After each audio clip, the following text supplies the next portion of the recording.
இப்ப இந்த வீடியோல வந்து நம்ம டிவிசிபிலிட்டி ரூல் ஃபார் மத்த நம்பருக்கு தான் பார்க்க போறோம். ஆல்ரெடி நம்ம யூடியூப் சேனல்ல வந்து டிவிசிபிலிட்டி ரூல் ஃபார் 2, 3, 4 வந்து போட்டிருப்போம். நீங்க அத ரெஃபர் பண்ணிக்கோங்க. இப்போ நம்ம வாங்க வீடியோக்குள்ள போலாம். Divisibility rule for 5. A number is divisible by 5 only when its unit digit is 0 or 5. அதாவது ஒரு நம்பரோட யூனிட் டிஜிட் வந்து 1, 0 இல்லைன்னா 5 இருந்ததுன்னா கண்டிப்பா அந்த நம்பர் வந்து 5 ஆல் டிவைட் ஆகும்னு அர்த்தம். இப்போ எக்ஸாம்பிள் பாருங்க. Each of the numbers 7, 6, 8, 9, 5. இந்த நம்பரோட யூனிட் டிஜிட் என்னது 5. அதே மாதிரி 6, 8, 7, 9, 0. இந்த நம்பரோட யூனிட் டிஜிட் 0. அப்போ ஒரு நம்பரோட யூனிட் டிஜிட் வந்து 1, 0 இல்லைன்னா 5 இருந்ததுன்னா கண்டிப்பா அந்த நம்பர் வந்து 5 ஆல் டிவைட் ஆகும்னு அர்த்தம். ஓகேவா? இப்போ நம்ம வாங்க வந்து divisibility rule for 6 பார்த்துடலாம். A number is divisible by 6 if it is divisible by both 2 and 3. அதாவது ஒரு நம்பர் வந்து 6 ஆல டிவைட் ஆகும் அப்படின்னு எப்படி கண்டுபிடிக்க முடியும் அப்படின்னா கண்டிப்பா அந்த நம்பர் வந்து 2 ஆலையும் 3 ஆலையும் டிவைட் ஆயிட்டு இருக்கணும். ஃபார் எக்ஸாம்பிள் வந்து 18 எடுத்துக்கோங்க. 18 வந்து 2 ஆல டிவைட் ஆகுமா? கண்டிப்பா ஆகும். அதாவது ஒரு நம்பரோட யூனிட் டிஜிட் வந்து 1, 0, 2, 4, 6, 8 இது 4த்துல இருந்தா கண்டிப்பா அந்த நம்பர் 2 ஆல் டிவைட் ஆகும். அதே மாதிரி divisibility rule for 3 என்னது? Sum of its digit is divisible by 3. அப்ப 1 plus 8 என்னது 9. அப்ப 9 வந்து 3 ஆல் டிவைட் ஆகும். அப்ப 18 வந்து கண்டிப்பா வந்து உங்களுக்கு 6 ஆல டிவைட் ஆகும். ஓகேவா? இப்ப வந்து நம்ம divisibility rule for 7 அப்படின்னா 13 பார்த்துடலாம். Divide the number into group of 3 digits. அதாவது 3 பிரிக்க சொல்றான் ரைட்ல இருந்து. And find the difference between the sum of the numbers in odd and even places. If the difference is 0 or divisible by 7 or 13, then the number is said to be divisible by 7 or 13. அதாவது இப்போ இதுக்கு ஒரு example பார்த்துடலாம். இப்போ என்ன number கொடுத்துருக்கான்?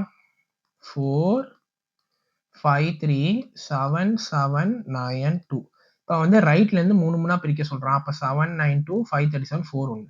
இப்போ இது வந்து 1, 2, 3 நம்பர் போகும். இப்போ ஃபர்ஸ்ட் என்ன பண்றான்? ஆட் நம்பர்ஸ்ல இருக்கிற நம்பர்ஸ் ஆட் பண்ண சொல்றான். அதாவது ஆட் பிளேஸ்ல இருக்கிற நம்பர்ஸ் ஆட் பண்ண சொல்றான். ஆட் பிளேஸ்ல என்ன நம்பர் இருக்கு? 792 பிளஸ் 4 மைனஸ் என்னோட ஈவன் பிளேஸ்ல இருக்கிற நம்பர்ஸை வந்து ஆட் பண்ணி டிஃபரன்ஸ் பண்ண சொல்றான்.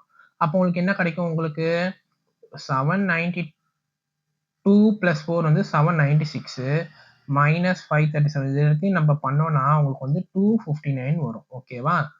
இப்போ 259 வந்து உங்களுக்கு 7 ஆல டிவைட் ஆகுமா? கண்டிப்பா ஆகும்.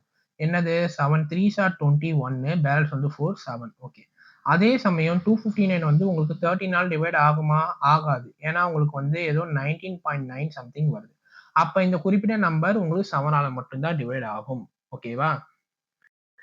இப்ப நம்ம வந்து இன்னொரு எக்ஸாம்பிள் பார்த்துடலாம். இங்க என்ன நம்பர் கொடுத்துருக்கான் உங்களுக்கு? 5, 9, 7, 4, 8, 8. ஓகேவா? இதை 3 பிரிச்சா என்ன கிடைக்கும் உங்களுக்கு? 4, 8, 8, 1, 5, 7, 9. அப்போ 1, 2. இப்ப இதுல வந்து ரெண்டுத்தையும் நம்ம செப்பரேட் பண்ணணும். கரெக்டா? அப்ப பெரிய நம்பர் என்னது? பெரிய நம்பர் வந்து 579. இப்ப சின்ன நம்பர் வந்து 488. இதே இங்க இன்னொரு நம்பர்லாம் ஆட் ஆயிட்டதுன்னா அப்போ வந்து ஆர் பிளஸ் இருக்கிற நம்பரை வந்து ஆட் பண்ணிட்டு மைனஸ் உங்களுக்கு ஈவன் பிளஸ் இருக்கிற நம்பர் ஆட் பண்ணீங்கன்னா என்ன ஆன்சர் வருதோ அதான். இப்போ இதை வந்து நம்ம சப்ராக்ட் பண்ணோம்னா என்ன கிடைக்கும்? நம்மளுக்கு 91 கிடைக்கும். ஓகேவா?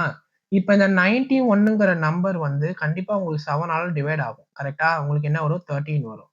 அதே மாதிரி 91ங்கிற நம்பர் வந்து உங்களுக்கு 13 ஆல டிவைட் ஆகும். உங்களுக்கு வந்து 7 வரும். அப்ப இந்த குறிப்பிட்ட நம்பர் வந்து கண்டிப்பா உங்களுக்கு 7 ஆலையும் டிவைட் ஆயிட்டு இருக்கும், 13 ஆலையும் டிவைட் ஆயிட்டு இருக்கும்.